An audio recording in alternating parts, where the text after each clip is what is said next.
بصوا يا جدعان، احنا هنبدا فيديو جديد مع واحد صوته حلو جدا. يعني هو مش طالع موهبه، تمام؟ عشان لسه هيطلع الترند الجديد، فعايزكم تسمعوا صوته. لو عجبكم الفيديو ادوا لايك وانتم معديين.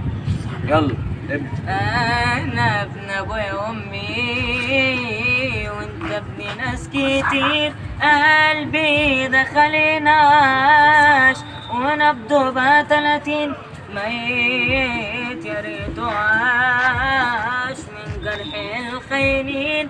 يابا ما تسألنيش لما سد الدين، لو مت ما تبكيش، ده العذاب بطيء.